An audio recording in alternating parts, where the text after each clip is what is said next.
Radio Free Asia.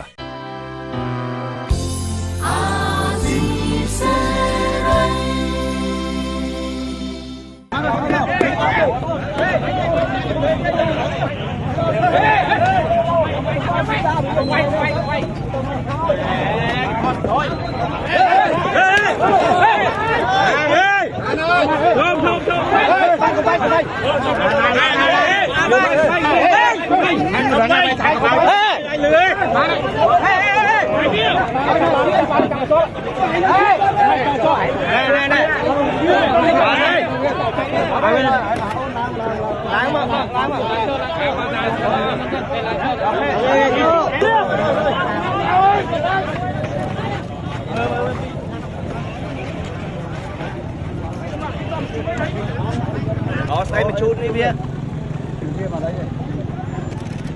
Lo mấy vậy chứ lao cút kia thì ra mấy ôn mấy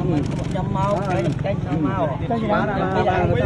Chanh lại nó hơi mau. Chanh lại lo mấy vậy chứ mau cút kia. Tao mới lên đang mình bò ra ơi bắt hot sân ở đây. Ở bên dưới ta cũng mua lên họ trong tam kho nó cả chân. Đằng này đây.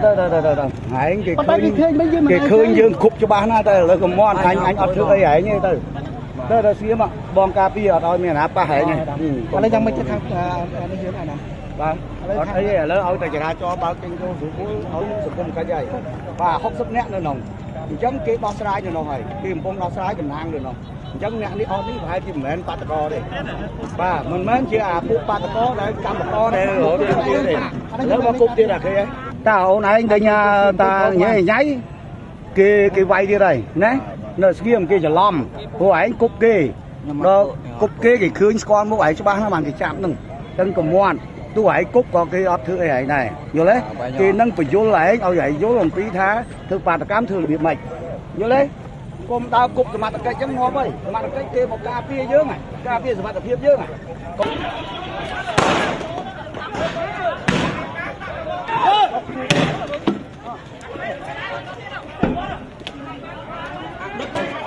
cái này mau bị khói mau bị khói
មានឃើញបងធ្វើ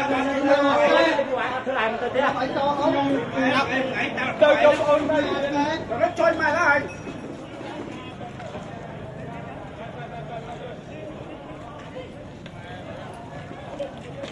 មិន នៅគេបាញ់គាត់ ស្លាប់ហើយ ស្លាប់ហើយ បានចំដៃណាអូន បាញ់តាមក្រុមដោះតាមស្លាប់ហើយ ពេលហ្នឹងគាត់កំពុងធ្វើអីអូន គាត់នៅឈរលក់បាយហ្នឹងបងឲ្យឈរដល់ក្នុងហើយមានឈរនៅក្រៅ ចូលឡើងណា ឈរទៅមួយខែន ហើយជិះមកម៉ាន ហើយម៉ោង9ម៉ោង10គេកំពុងបដិកម្មខ្លាំង បាញ់ចំមកគ្រាប់បែហើយខាងណាយកគាត់ទៅពេទ្យ គេអ្នកចិត្តតូបនេះយកទៅពេទ្យ ឥឡូវអូនទទួលមកណាគាត់ស្លាប់ ចាឡានពេទ្យទៅមកដល់ ពេទ្យណាអូន ពេទ្យទៅស៊ី គាត់ឈ្មោះអីគេម្ដាយ អេងសុខុមយកខែ9ខ្ញុំមិនได้គាត់ថានិយាយវាមិនឈ្នះគេទេ អូននឹងអាចដាក់ពាក្យបដិសេធឬក៏ទៀមទីអីទេ ដាក់ក៏អត់ប្រយោជន៍ទេអាចច្បាស់អស់នេះណា គាត់ទៀតមកញ៉ាំគេមកសម្លុតទៀតខាងណាមកសម្លុតខាង ខាងពួកអស់ណា គេសម្លុតមកអូន ជួយឈើ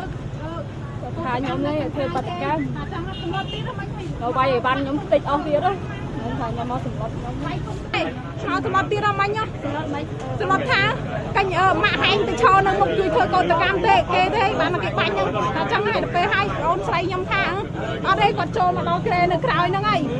ហើយមកសម្លត់ទៀតគេថាគាត់ចូលដល់ក្រែក្រោយហ្នឹងបាញ់យ៉ាងណាក៏មិនត្រូវដែរ